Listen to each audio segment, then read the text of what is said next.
Here's a Flix, baby.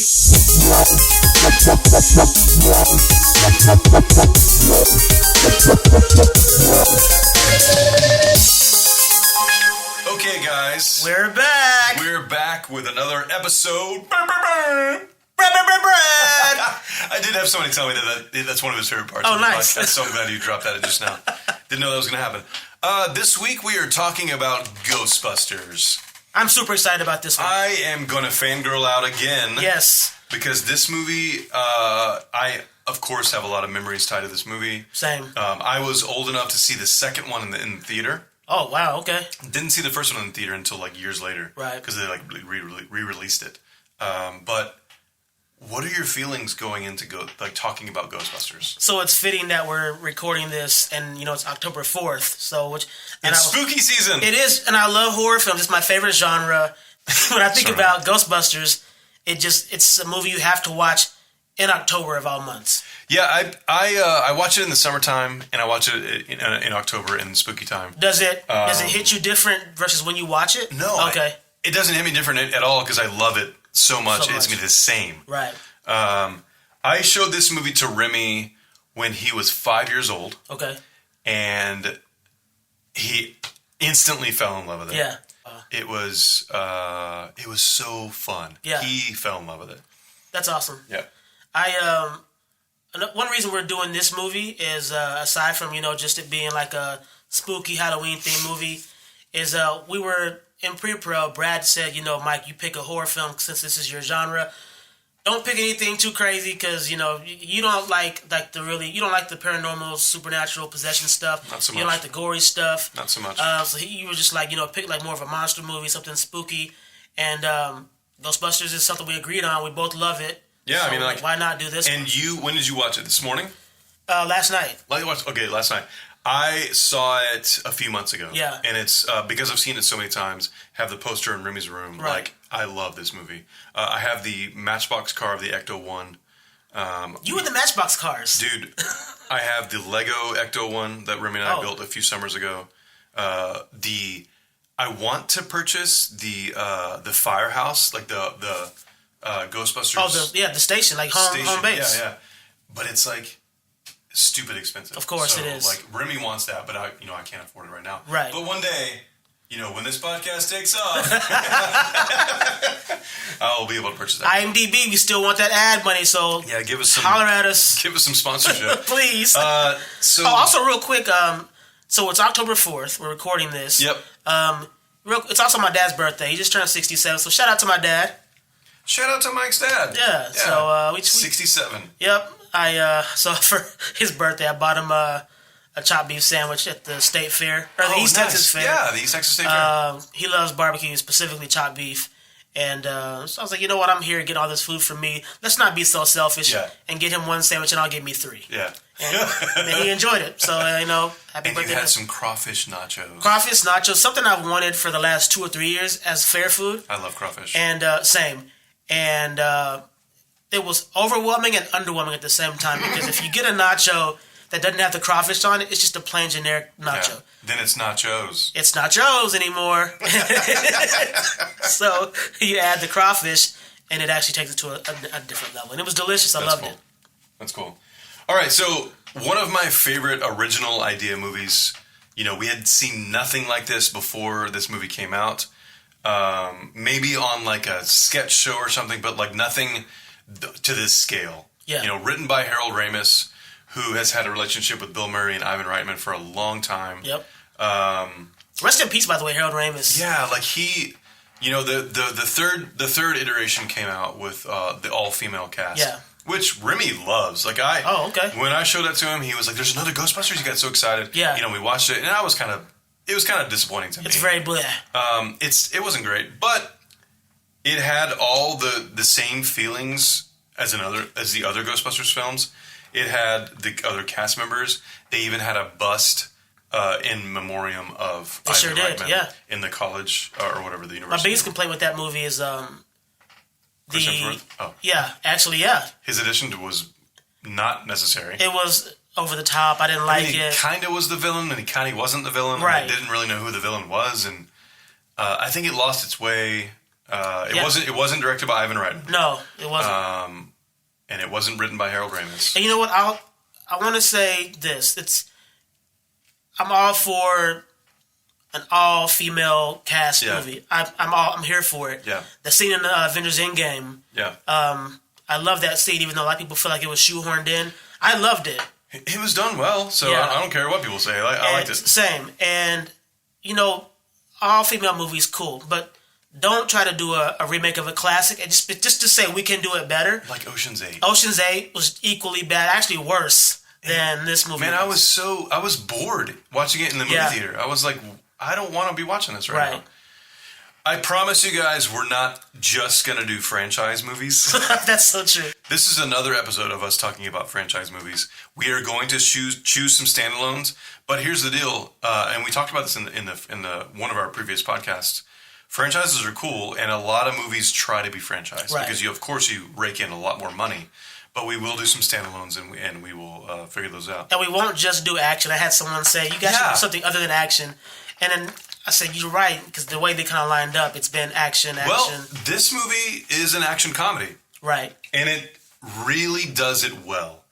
It focuses on comedy a lot, and it has really good action scenes. I like it it's basically an extended SNL sketch with horror themes. Yeah. I mean, these guys all come from that SNL background. A lot of them did, from the SNL background. Yep. And they've all been, producing Friends, a production team of a talent pool of all the different guys. Right. They included Sigourney Weaver, which is a major 80s action star. Yeah, she just come off of Aliens. She had just come off of Aliens. She's super hot in this movie. Man, what's weird? I'm going to say this. She looked way more attractive when she was possessed. That's interesting.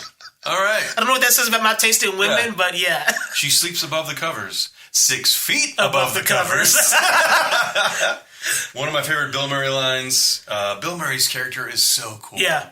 And it's so Bill Murray. Like, nobody else could play that character. Nobody. Dan Aykroyd, who is a big Paranormal fan. Yep. Co-written by Dan Aykroyd. Co-written by Rick Moranis. Oh, I didn't know that. It's uncredited. Okay. Again, just like a really cool original idea. Yeah. That became a franchise. They didn't expect it to become a franchise, right. I'm sure. Because the gap between the first one and the second one is like 5 years, I think. Yeah, let's see. 84 to 89. 5-year gap, so there's no way they planned a sequel. Yeah. And I think that shows when you watch the sequel, you can tell it doesn't really tie into the first one. Well, the first thing you see in the sequel is 5 years later. So you mentioned that, they brought on Sigourney Weaver, who just came off of Aliens success. Yep. Initially, her character was supposed to be a model, but she decided to change the character to be a cellist. Yeah, she's like in the symphony. Yep, it was her idea. So that's cool. I thought that was really cool that she took that role and really made it her own. I can appreciate when actors do that and they don't just go with what's on the page. Yeah. I love when directors, especially a movie like this, where I think they actually did allow a lot of improvisation. There was a lot of improvisation. I mean, look at the actors. Yeah. Look at Bill Murray and Dan Aykroyd, who have been improvising together for years. Yeah. I think about those guys, that group, and just laugh because of this movie. Yep. I love any of the banter between Dan Aykroyd and Bill Murray. And I love how each of the three main Ghostbusters, and also Harold Ramis, they have their own personality. Like, Peter's like the funny guy, alpha male. Unprofessional. Yeah. Dan Aykroyd's he's just super excited to be a part of this. He's very scientific. Yeah. Everything is tried and tested. Right.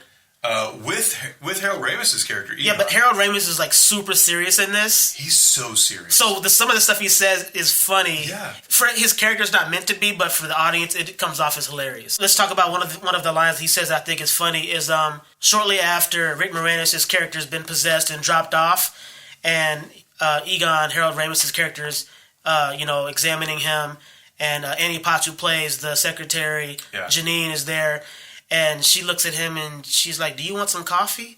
And he looks at Harold Ramis. He's like, "Do I want some?" He's like, "Yes, please have some." Yeah. It's just a funny line because he's so serious. So Egon says, "Yes, have some," and Rick Moranis goes, "Yes, have some."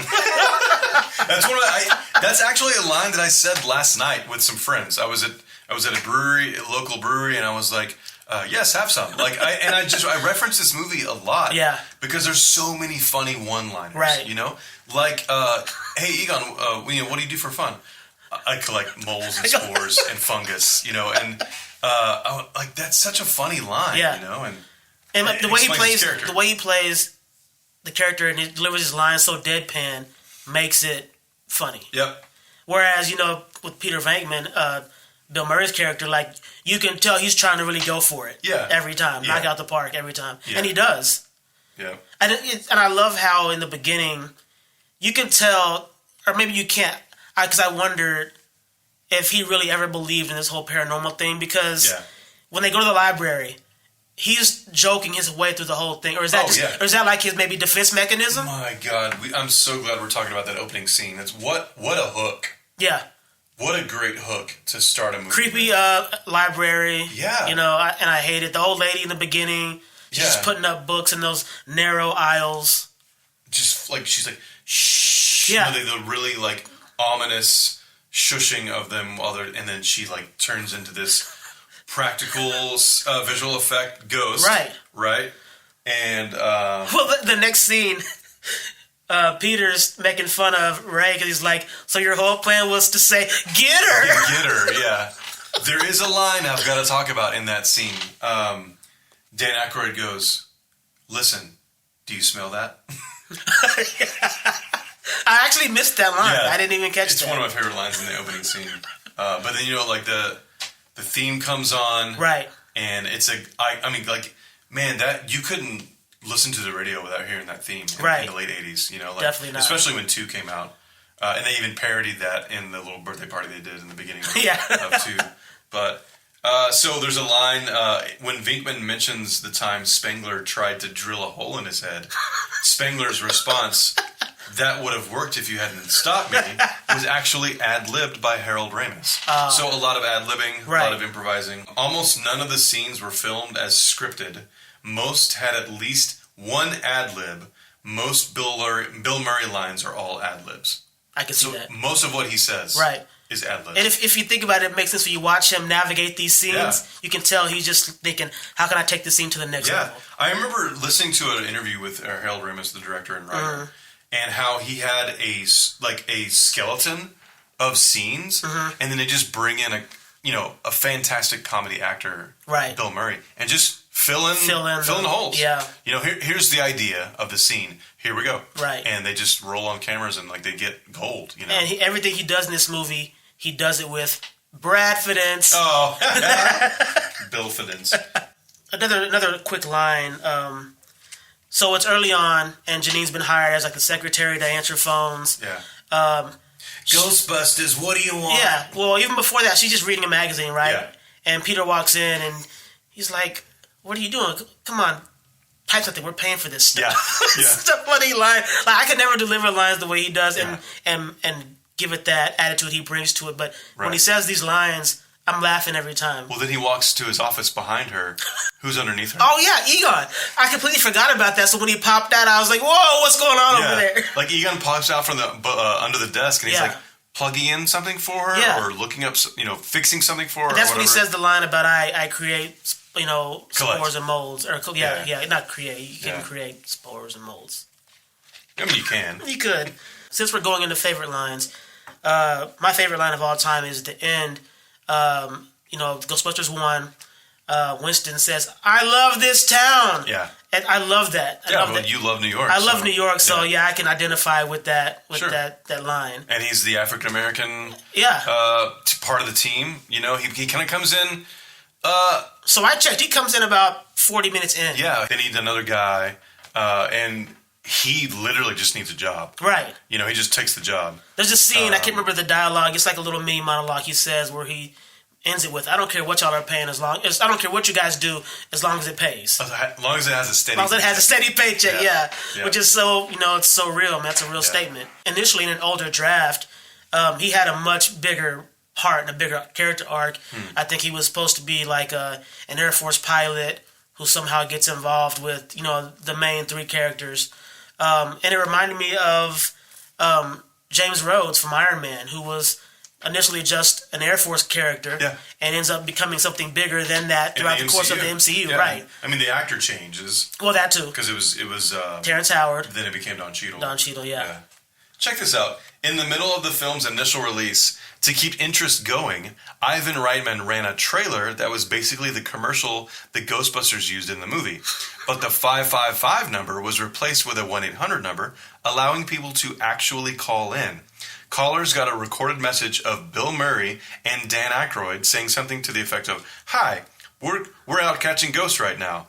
They got 1,000 calls per hour, 24 hours a day for 6 weeks. That's incredible.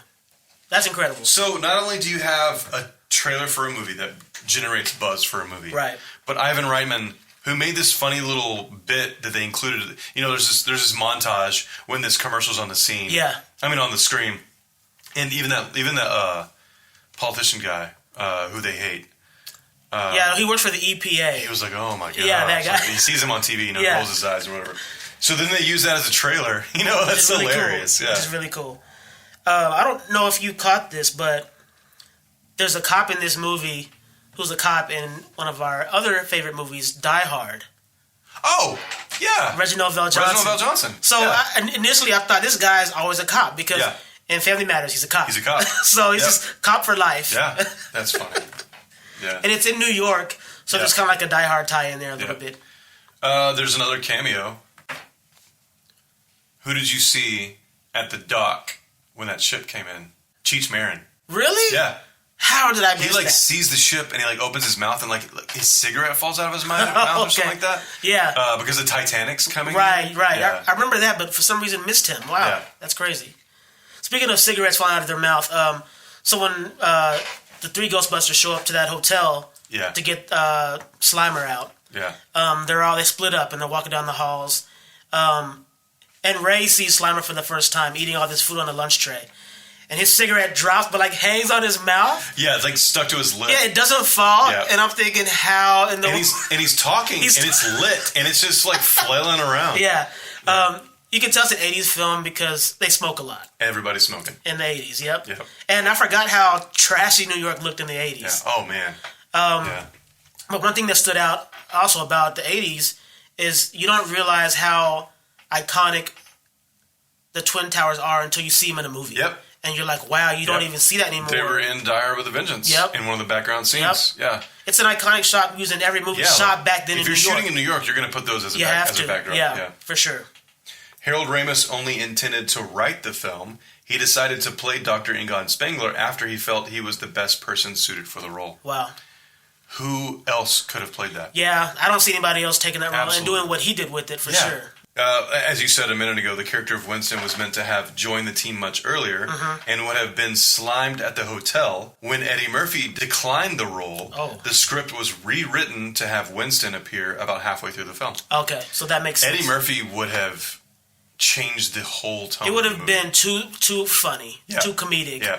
And at some point there has to be that serious turn. Right. And it does do that, but with Eddie Murphy, you don't have that. And I want to say that Winston kind of brought that serious tone when his character entered in. Right. He even brings in religion to it. Remember they're driving in the XO1? That's one of my favorite scenes is when he and Ray are talking about Judgment Day, because he said, hey, Ray, you remember that verse in the Bible about the dead shall rise and boiling waters? And Ray finishes the quote because he knows it. Yeah. It's a great scene. Yeah. There's a scene, I forgot what part of the film it's in, but there's a scene where Ray says he used to roast marshmallows at Camp Wakanda. Did you catch that? Yeah. I thought that was kind of cool. So I have subtitles on when I watch movies, so I can always catch dialogue I miss in the theater. Yeah. And obviously Wakanda's spelled with a C versus a K. Right. I thought it was just, a little cool fact. That's interesting. Bellevue. To go back to Die Hard with a Vengeance, our topic, it's a thing. Because they mentioned Bellevue in this movie, too. Oh, my gosh. So when the cops, they're actually driving a paddy wagon. I never thought I would use the word paddy wagon. Yeah. But when they go to the wide shot, it's a paddy wagon. Yep. And they're dropping off Rick Moranis' character who's been possessed. Right. And he says, we don't know what to do with him. Bellevue won't take him. Man. So Bellevue is a real place. This was in New York. Yeah. So, yeah. And this was 9 years before Die Hard with a Vengeance. Yeah. So it's a real place. Man. So Rick Moranis' character is an accountant. Yeah. So when he's throwing this big party, Yep. It's funny because he's just like there's one line he throws off where he's talking about the guests at the party and why he invited them. He said they're not co-workers, they're potential clients. Yeah. He said because they turn out to be the best guests. Yeah. Like he throws this big party every year, and he's inviting her, and she's not gonna go. No, of course, no, because she thinks he's kind of a creep. Yeah. So this scene is the scene that every time my son and I watch this, we fall out of our chairs laughing. Yeah. Because when those when that giant ghost dog or whatever, the demon dog, shows up, and the dog's in the hallway. There's this woman who opens her door and steps out, and she goes, huh! And my son, I've never heard him laugh like he laughs when he hears this woman do this. Yeah. And we rewind it and watch it and rewind it and watch it over and over because we both just laugh our butts off. Yeah, that's the one scene. I always seem to forget that moment when it happens. I laugh like it's the first time I heard it. It's Grandma Martha. Yeah. Get inside, Martha. Stay safe. Yeah. And Rick Moranis is like, okay, who brought the dog? And like, oh man, that whole sequence is so funny. Yeah, and speaking about his character, I swear he's just watching his peephole for Dana to walk by. Because 3 times in the film she walks by. The last time she tries to sneak by, and and it's funny because that time he opens the door and looks to the left, and she's already passed. Yeah. So he's got like a sixth sense for when she walks down that corridor. It's funny. Okay, so see you later, huh? Yeah, like he does a lot of his Canadian stuff. Yeah. In fact, there's a lot of lines that he kind of brought through to this film from that Canadian movie he did. Oh, what is it called? Hold on. Okay. Let's look it up. IMDb. So while Brad's looking that Canadian film up, some of the other big movies that came out in 1984 were the original Terminator, the original Nightmare on Elm Street, both franchise movies again. Here we go. The Neverending Story. Oh, yeah. Beverly Hills Cop, The Temple of Doom, 16 Candles, Gremlins, The Karate Kid, Romancing the Stone, Footloose, and the original Red Dawn. So, man, some big movies. It's a big movie. So did you find that movie? Yeah, the movie that Rick Moranis was in is actually the year before Ghostbusters, was called Strange Brew. Okay. And it's a SCTV sketch that turned into a movie. Gotcha. So SCTV was pre Saturday Night Live. Gotcha. It was a Canadian sketch comedy show, which a lot of my favorite comedians come from. Okay. Yeah. Are there any ties to Letterkenny, one of your favorite shows? I don't think so, because Letterkenny is more modern and more like stereotypical of all the different stereotypes in Canada. Okay. And they don't really do what Rick Moranis did with Canadian humor in Letterkenny, which I appreciate about Letterkenny. Yeah. So listeners, if you haven't seen Letterkenny, it's on Hulu. It's a really funny sketch comedy show. It's hilarious. Brad got me into it, and I love. We watched like 6 episodes one day. Oh yeah, and it's funny. It's so hilarious. Funny. So on the set, Dan Aykroyd referred to Slimer as the ghost of John Belushi. John Belushi is look him up. He's a really, really funny actor that was in SNL that tragically was taken Blues from Brothers. Blues Brothers. Yep. Slimer's gluttonous eating was based on Belushi's cafeteria scene in National Lampoon's Animal House. Yeah. It's a good way to pay homage. Yeah. Classic homage to one of their comedian buds, right. And to a really funny college movie. So I'm just going to go ahead and jump right into some of my favorite scenes in this movie. Oh, let's do it. We kind of already talked about a couple, with the serious dialogue about revelations at the end of the world earlier in the film. I love, because I'm a horror fan, an avid horror fan, I love the possession scene. When Dana sits in that chair, she gets off the phone with her dad, and then she hears this growling. She looks over at her kitchen door, which swings, and there's just a light illuminating around the edges. Yeah. And she freaks out, and then, demonic arms come out of the different parts of the chair, grab her, and then the chair turns facing the kitchen door. Swivels. Yeah. And then the door opens, and she slides in, and there's like this ominous light. Like bright light. Yeah, and it goes in, and then the door closes. Yeah. And even earlier, when she first goes to the Ghostbusters, it's because she's in the kitchen, she just brought in some groceries, and she hears like a noise from her refrigerator, opens the door, it's like this entire different realm. It looks like an opening to another dimension. It does. Yeah. And it's startling to see that. Yeah. Even in 1984. Right. That to me still holds up as something that's really creepy. The scary scenes in this movie are really legit scary scenes. Absolutely. Like the music is great. the tone of the scene is really dark and Right. like spooky. Like the way that the eggs are popping out, like the practical effects they use when the eggs are popping out, And like, frying on the and kitchen like counter. frying right there on the kitchen counter. Yeah. And then later, Bill Murray goes back to investigate the apartment, It's one of my favorite scenes. Too. and he's like using one of those little like air puffer squeeze thing. I don't even know what that thing is. I think it's like one of those what they use when they take your blood pressure. Yeah. They squeeze it. Yeah. And it was like some little like car antenna. Yep. But even before that, when he first walks in, he sees the piano and he like plays two little keys like and he says, they hate when I do this. Yeah. That scene right there. When we get together and do improv, I get up on stage and like our keyboard player is setting up his keyboard. Yeah. I walk over. He hates it. I walk over to his keyboard and I do the same thing and I go, they hate this. Like, and just walk away. Because it's like another one of those iconic lines that like all of my friends know because we all love this movie. And it's clear in that scene, like Dana quickly realized this guy has no idea what he's doing. Right. He's just messing around because so after he does the little air pressure thing he's doing, he quickly goes to the bedroom door and she says, "Oh, that's the bedroom. Nothing's ever happening there." He goes, "What a crime!" He said, "What a crime!" And again, I haven't seen this movie in months. But I've seen it so many times that I know the lines word for word. That's impressive. Right? Yeah. Oh, so the first time we meet Peter Venkman's character, Bill Murray. Yeah. He's performing this science experiment. Yes. On a male and a female. Yep. Participant. Like college students. Yeah. Yeah, because they're a part of like the parapsychology department at this university, and it's like a psychic test. He holds up these giant like playing cards. Right. And they have some kind of symbol on them. Like a shape or some words or whatever. Right. And so they each the male and female each take a turn trying to guess what it is. Yeah. The guy never gets it. Yeah. And the guy is like a goofy, like disheveled hair kind of dork. He looks like Bob Ross's kid with that fro. that white man fro. It's hilarious. And then the female is like, of course, an attractive young female. And it is obvious early on that Bill Murray's into her. And Bill Murray is like, he's got some class, man. He he's suave. Like his character is different than he's played in other movies. Right. Yeah. But what I like about the scene is whenever this guy guesses wrong, Bill Murray activates this little mini shock. Yeah. He's got the shock machine if you get it wrong. And, so then whenever the girl does it, she gets it wrong, but obviously he's into her, so he never shocks her. Yeah. So the third time he comes back to the guy... And we can see the card. You can see the card. We know that his guess is correct. Right. And so whenever he goes back to the guy for the third time, before he even does anything, he says, "How you doing? Yeah. You nervous?" Yeah. And the guy says, "Well, a little." Yeah.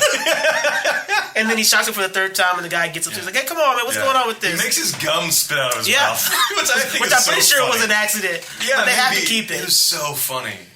This movie really does the comedy and horror like melding together really well. Yeah, because it's not done in a cheesy way. It's done in a very realistic. Because like the first time I saw it, and the same thing with my son. The first time he saw it, the scary parts are scary. They really are. And then the next minute, literally sometimes the next second, you're laughing after you, and that's what they say that like horror.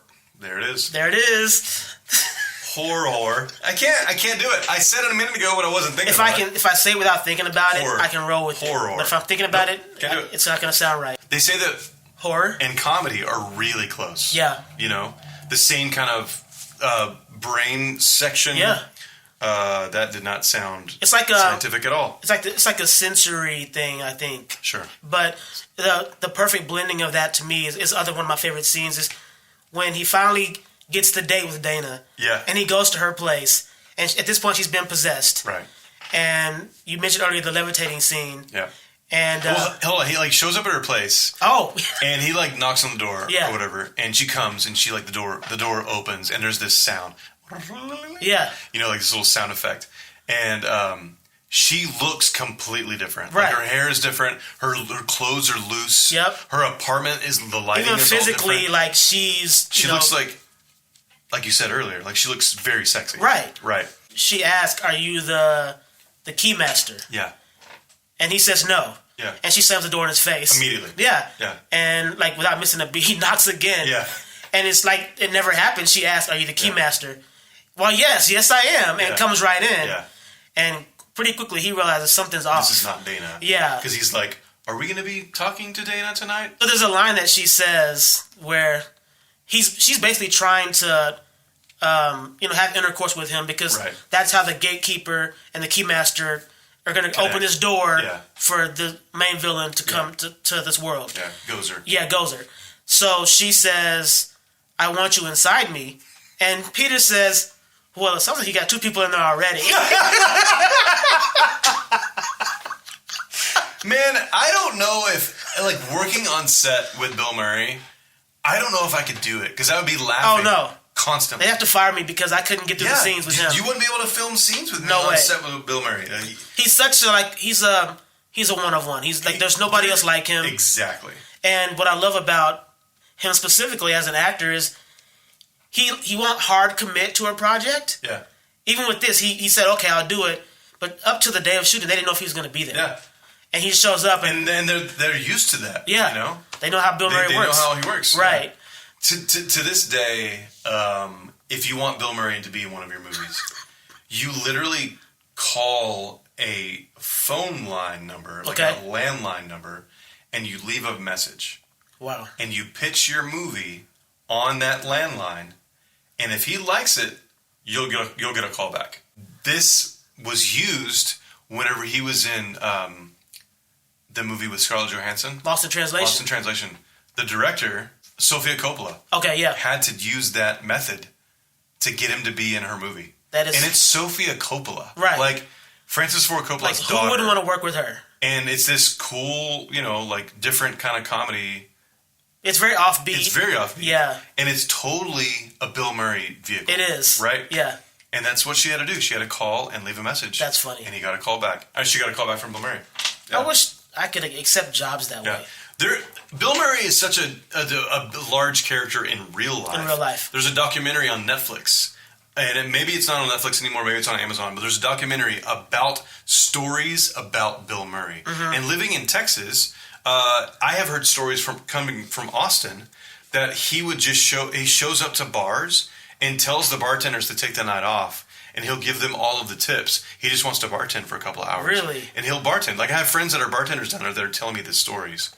And he will, he has crashed weddings. I've heard about those. And he'll give, best man speeches at weddings and stuff. Like, I think the legend goes his daughter lives in Austin. Oh, okay. And he will just frequent Austin. Yeah. And hang out there and visit her and go do these zany things that only I'm Bill Murray can do. But if I get married and Bill Murray makes a best man speech, that's the highlight of my wedding. I don't care what else happens. Yeah, that's it. Yeah, I love Bill Murray. Yeah. Oh, so there's a scene where the Ghostbusters get arrested. Yeah. And they're in jail. Yep. Somehow in jail, they have city maps and these floor plans of Dana's building.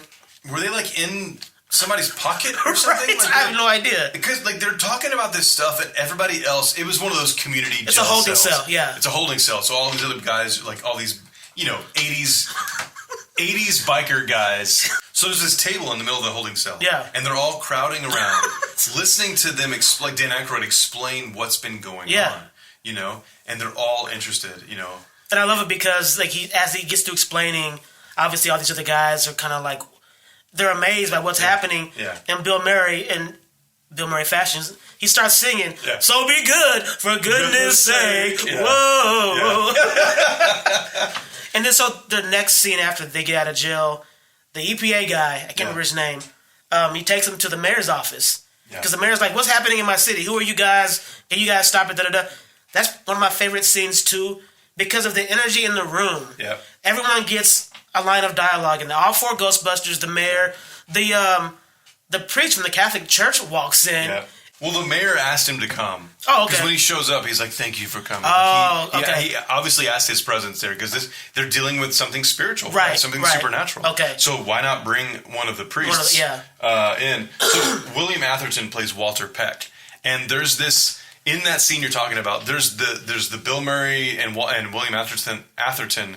Who was the news reporter from Die Hard? Yeah, right. The same guy. Same kind of character too. Same kind of character. Really annoying. Vinkman and Walter Peck has this animosity towards each other. Yeah. And it's like they've known each other for years. You know, the view, as a viewer, you get this relationship has already been established, and they hate each other. Yeah. And they're constantly, like, picking on each other verbally, right? I would beg to say that if you want to create a backstory between the two of them, they probably had some tension in high school. Yeah. Maybe they fought over the same girl. I bet you Peter stole his girl in high school, and that was never resolved, and Walter just hated Peter for the rest of his life. Yeah. But they never actually, officially say, yes, we know each other. We don't know any of that. But I think it's cool to find little moments like that with two characters and create your own backstory. Yeah, right. So that's fun. But their banter together was really well done. Like, Yep. at one point, he's like, yes, it's true. This man has no dick. Like, all that kind of stuff Right. is just really funny. How about when the mayor's like, it's every New Yorker's God-given right, to have a bad attitude or whatever. And yeah, because even in that scene, they talk about that. Yeah. And then they say, if we fix... Peter's like, if we fix this for you, think Yeah. about all the registered voters you'll have saved. Yeah, right. And he's like, you're right. Yeah. And then they cut over to the Catholic priest, and he shakes his head like, yeah, man, do it. Yeah.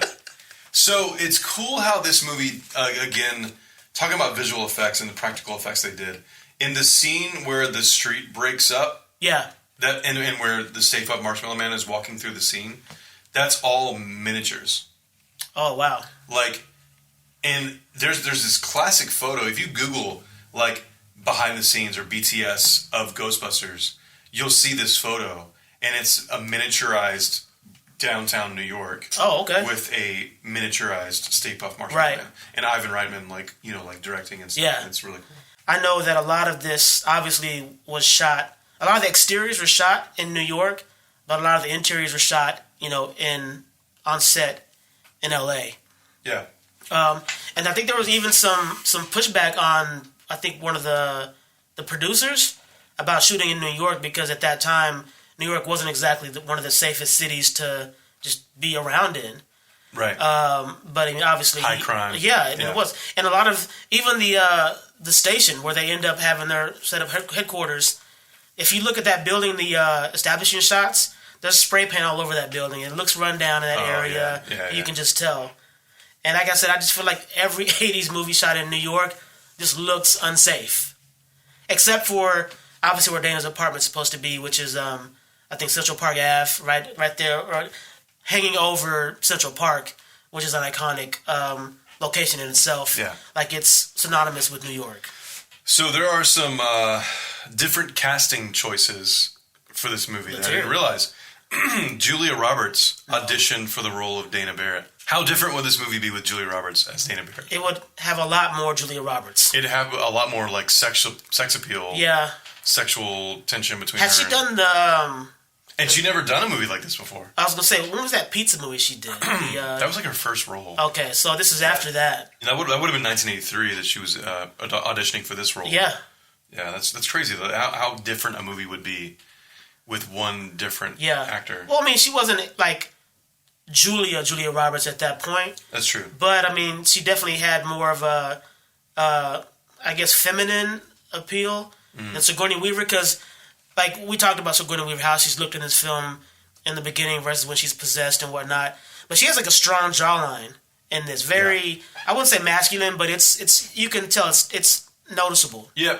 I've always thought that she was attractive. Yeah. Like, even... I thought in the 80s, yes, but then once the 90s hit, I was like, nah, okay, I'm over you now. Wow. So check this out. Right after the containment is shut and all the paranormal energy, all the ghosts and everything... Escape. ...are released into the sky, on the top corner of a building is a painted ad for Stay Puft. I have never seen that. Neither have I. I'm going to go back and look at that. Yeah, I'm going to have to check that out. I kind of want to watch this tonight. See, I saw this last night and didn't even catch that.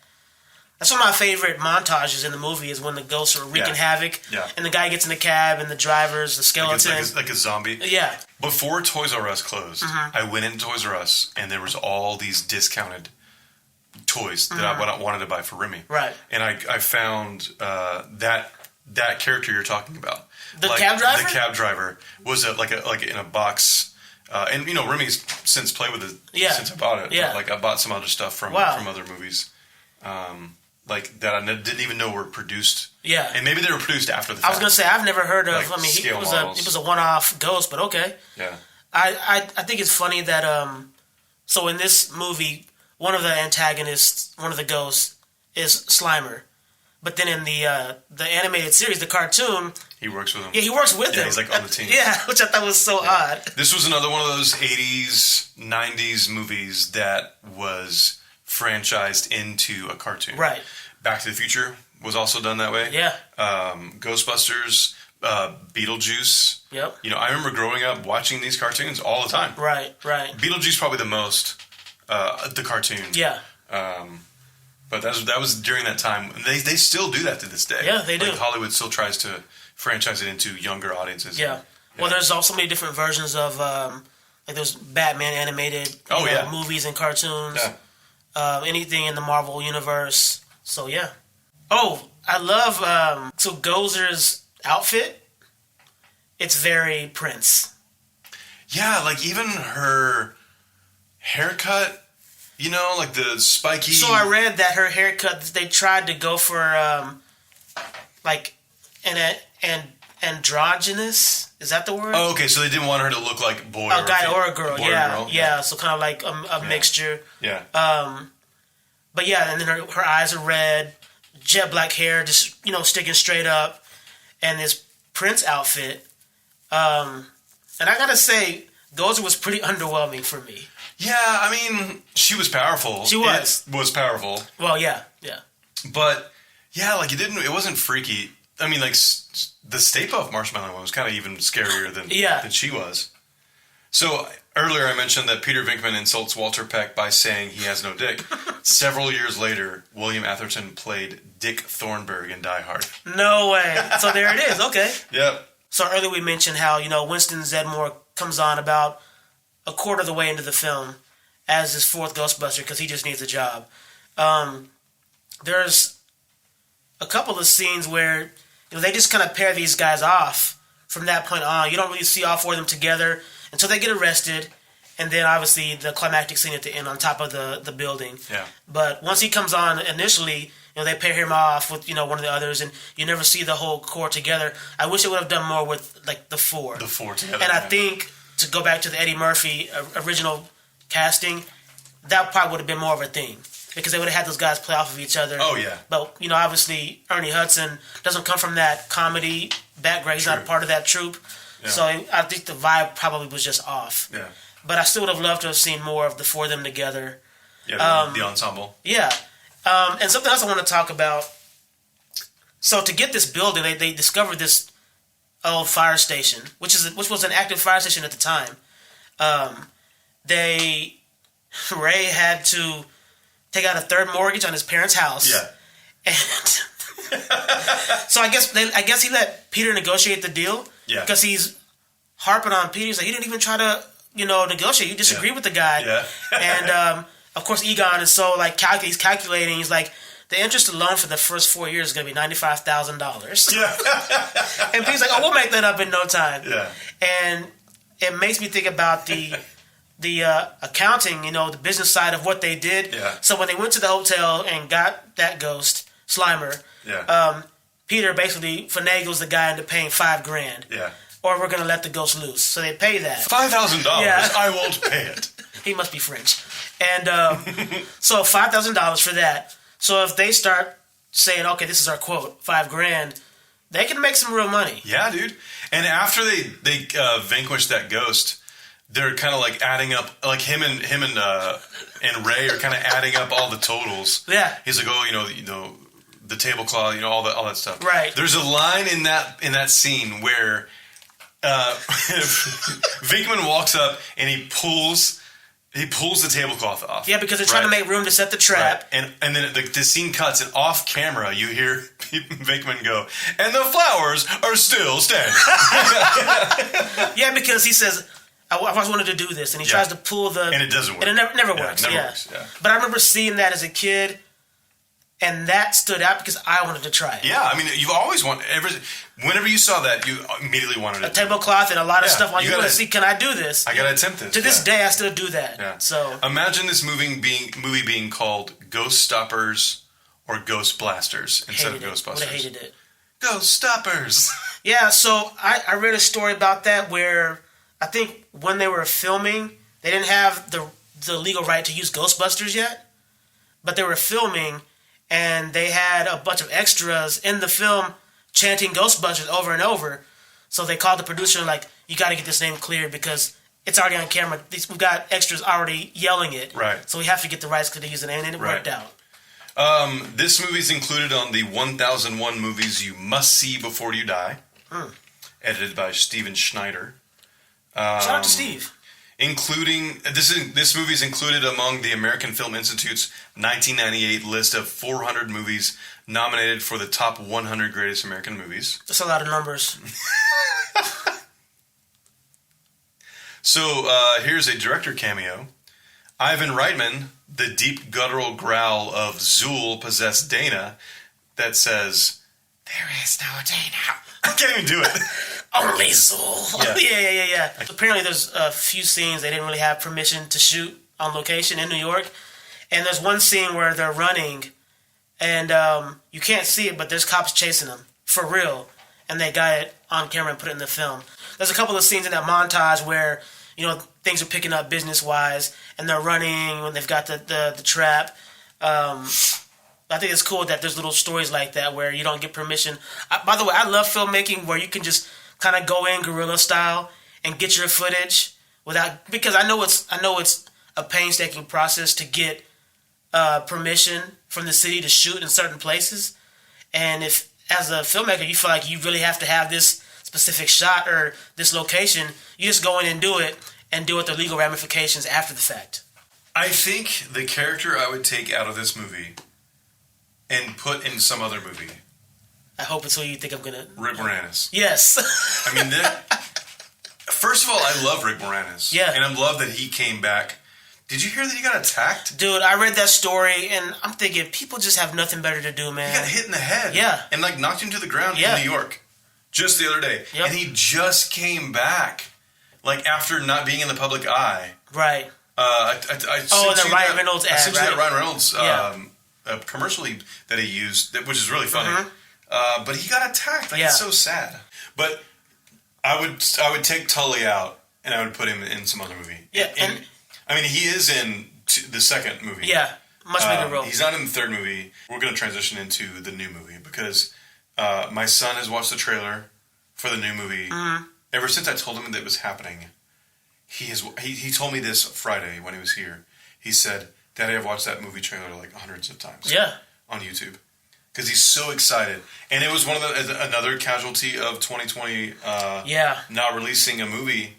It's coming out next summer. We were supposed to get it this summer. Mm-hmm. I wonder because you're going to have movies that got pushed back to next year, and movies that were already slated for next year are going to battle for these weekend spots. Man, next year. So if we go back to normal, which is a weird sentiment anyway, because what is normal? But if we go back to like movies as usual, next year's going to be huge. Yeah, potentially going to be huge. I mean, that's true because you've got movies that, like I said, were already had a 2021 hard date. Right, they're not going to give up their slot. Right, you know. So these other movies, like you mentioned that there's a movie, No Time to Die, got pushed back to April. Well, the last Fast and Furious movie was supposed to be this April, got pushed back to April. So now we got head-to-head movies that are giant. Right. Yeah. So the next Ghostbusters movie is called Ghostbusters Afterlife, and it takes place years after everything else takes place. Right. I don't think they're even recognizing the third sequel. Oh, yeah. Like, I don't think they're even... That's in the universe, really. But this is going to be... It's going to be focusing on Egon's... Maybe it's his granddaughter. Because she's really young. Yeah. If you're thinking about it, it's been over 30 years. Yeah. And Paul Rudd is in it. And, like, it looks... Jason Reitman, who is Ivan Reitman's son, who was in the first movie as a little boy, is directing. And he's become one of my favorite directors, Jason Reitman. He did the Night at the Museum movies, which are really good. Really well done. And Ben Stiller. Yeah. So this movie also has the main kid from Stranger Things, not what's her name, but Finn Wolfhard. Yeah. And then the daughter's played by McKenna Grace. Okay. I've seen her in a lot of other projects, Yeah. TV and film. I haven't seen her before. And she's one of those like up and coming rising stars. I think she'll do really well. She kind of has that young Dakota Fanning, really well acted at a young age. Really mature for her age. Yeah, for sure. Yeah. So I'm looking forward to seeing her in that. I mean, like I said with Back to the Future, I'm interested to see any iteration of a franchise, like especially one that I grew up with, right? Okay. So like there's been discussion of a Goonies sequel. There's been discussion of With the original cast. Yeah, with the original cast. Wow. It's been shelved for years, and they're talking about it again. Hopefully this new Ghostbusters will be a new direction. Right. Kind of like we talked about with Terminator Salvation, Yeah. and then those newer sequels. Right. I'm sure the franchisees are like, we want this to be another new direction and go on for years. But this can be a Ghostbusters sequel that can be a new direction and franchise that could go on for years. There was talk about, when Chris Farley was still alive, there was actually a discussion about them being a Los Angeles Ghostbusters crew and another sequel starring Chris. I did not know that. Starring Chris Farley. Wow. And I don't know who else was attached. Yeah. But it was just a rumor because obviously never happened, and then he passed away. Yeah. But I would be down for that. Like Chris Farley, maybe even a David Spade. So like a Tommy Boy reunion. They were a good team up together. Yeah. But some sort of like Los Angeles based Ghostbusters movie. Yeah, I'm okay with this, I guess, rebooting or springboarding of a franchise into something else. Yeah. I mean, overall, in terms of rebooting franchises, I'm not. Especially when it was in the 80s and now today. Yeah. Like you talked about the Goonies. I think it's going to take away from how special the original was. Yeah, it happens. Because these guys are all grown men. They've Of course. been through life. They also are talking about redoing a Sandlot reunion film. It's actually happening. It's going to be on Disney Plus. Oh, okay. So then they're doing the same thing with the Mighty Ducks. And a lot of the original members are going to be in it. Yeah. The original cast members. Yeah. But speaking of the casting with this new Ghostbusters, you got Paul Rudd, who doesn't age. Yeah. So you can make a franchise with him and Finn and McKenna. I would love to know what character Paul Rudd plays. is going to play. Yeah. I think he's like a teacher in the school or something.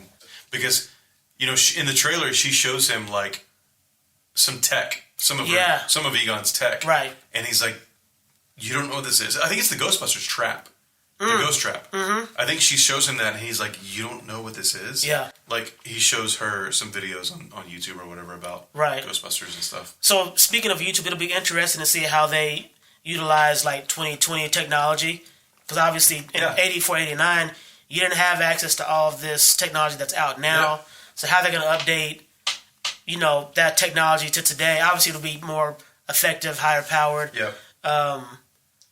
But seeing Ecto-1 was cool to see again in this trailer. Oh, dude. Because to me, it's just as iconic as the DeLorean from Back to the Future. There was a moment in the new trailer for the Ghostbusters Afterlife when the Ecto-1 had like a side thing come out. Like a side door extends out. And so they've like obviously made some mods to the car or whatever. Right. Speaking of that car, the Ecto-1 was a 1959 Cadillac chassis Miller Meteor ambulance hearse rear-loading variety.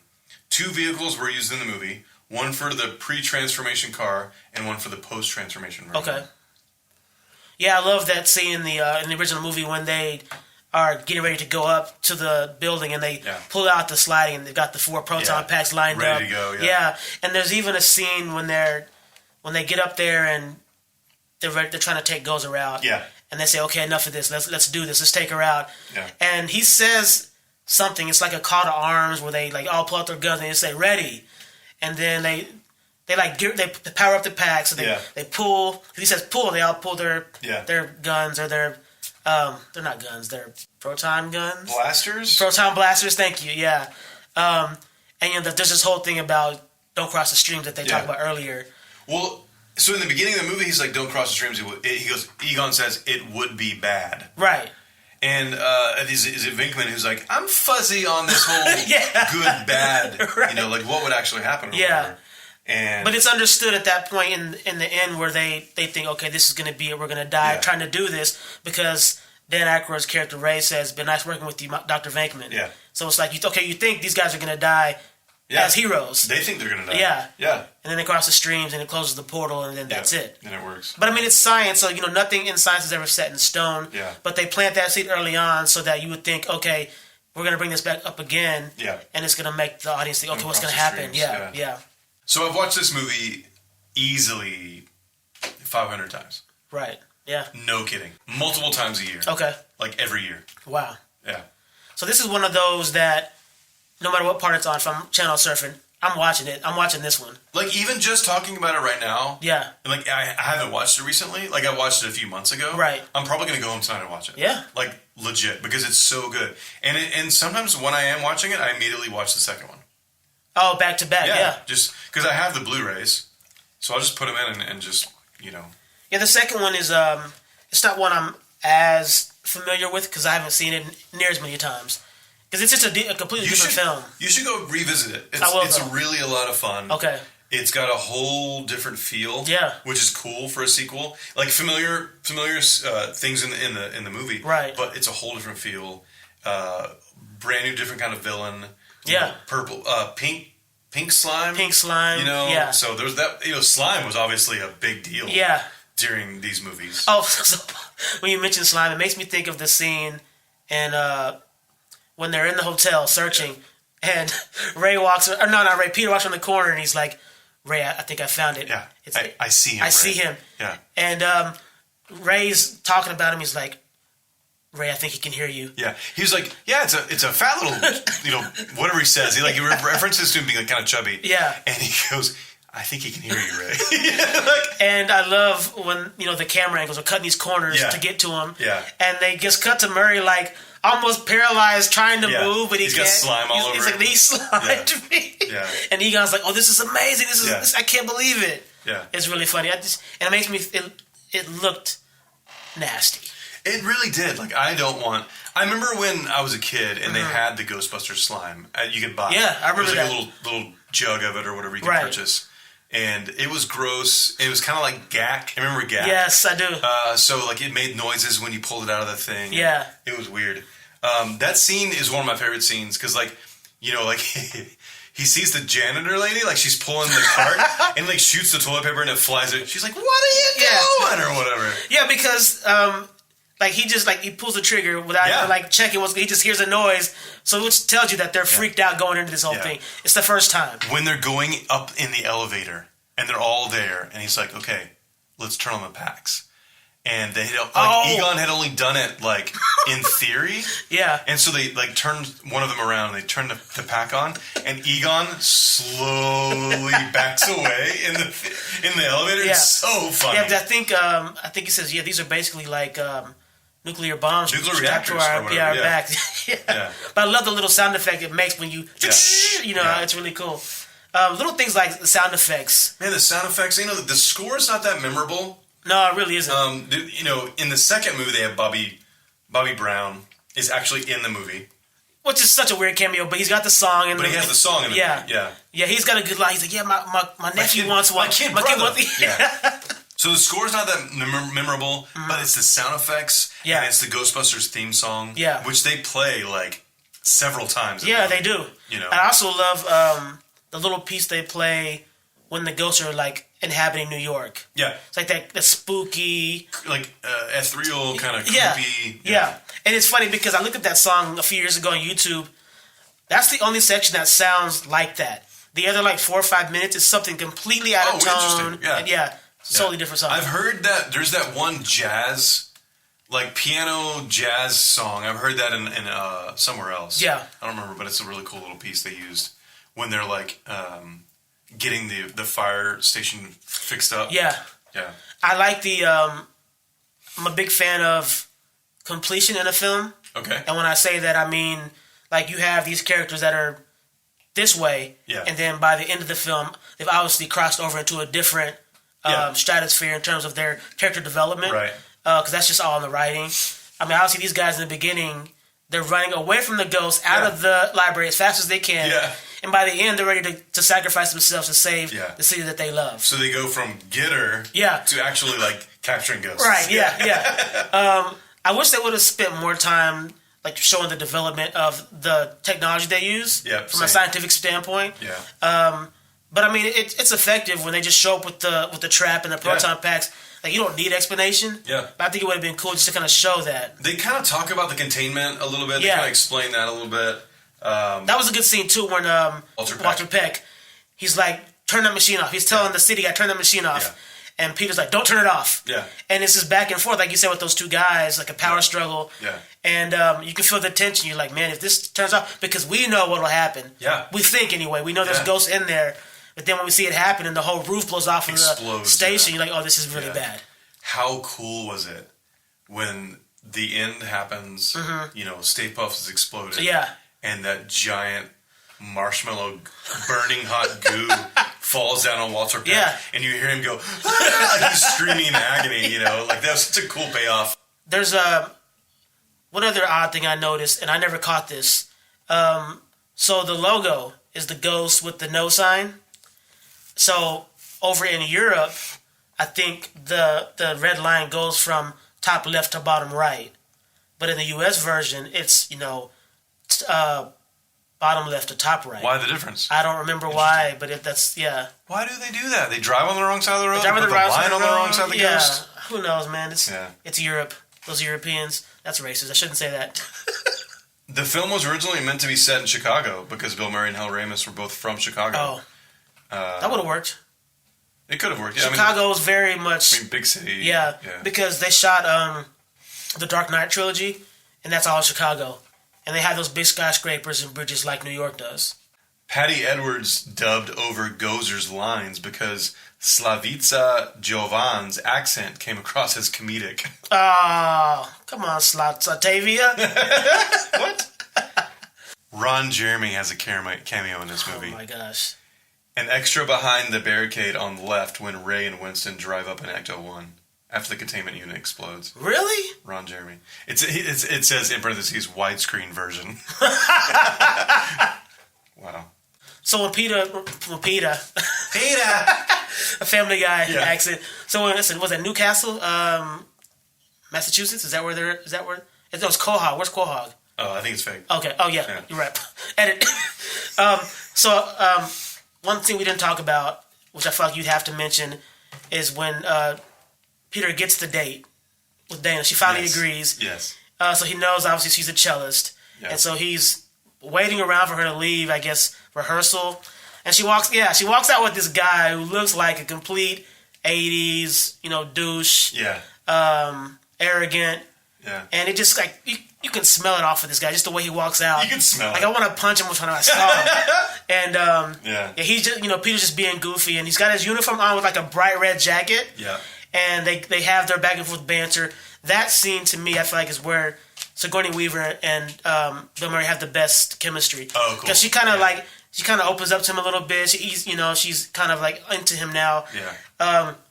And it's very reminiscent of what a lot of women say is like, yeah, I didn't like this guy at first, but he was so persistent. Yeah. Eventually I just gave him a shot. Yeah. Wore me down and won me over. And I just love this little bitty, like this throwaway line where after he gets the date, she says yes. He's like, so what's up with the stiff? Yeah. What's up with the stiff? Yeah. And so they walk away, and then they go to the wide shot, and he's like celebrating. Yeah. And there's another guy in red like dancing, and then he looks over and he does the same twirl. Yeah. I just thought that was such a cool little... It probably was improvised. It had to be. Yeah. I mean, it's Bill Murray. It's also just New York. People just are street performers or whatever. Yeah. So do you remember that dream sequence when Ray's pants are unzipped? Yeah. That was supposed to be a larger scene. So it says Ray's dream sequence during the montage was originally a longer scene that actually took place. Ray and Winston visit a historic fort to investigate, and Ray wears an old RCMP outfit. While the majority of the scene was cut, the dream sequence remained intact, and production still appears in the published version of the film. Okay, so Ghostbusters, I highly recommend it. If you haven't seen it now, I don't know what you've been doing with your life. And I feel like if you haven't seen it now, you probably never will. Hopefully, we persuaded you to at least check it out. Yeah, I mean, we highly recommend it. Yeah. The first two are fantastic. The third one is okay. And I'm looking forward to the new one. Yeah. I don't even consider the third one a part 3. It's a remake. Yeah, and it's not really even in the... I don't know. It doesn't seem like it Yeah. fits. So, anyways, guys, thank you for listening. This has been Beers and Flicks. I've been Brad. And I've always been Mike. Mike on the mic. Hey. Thanks, guys. All right.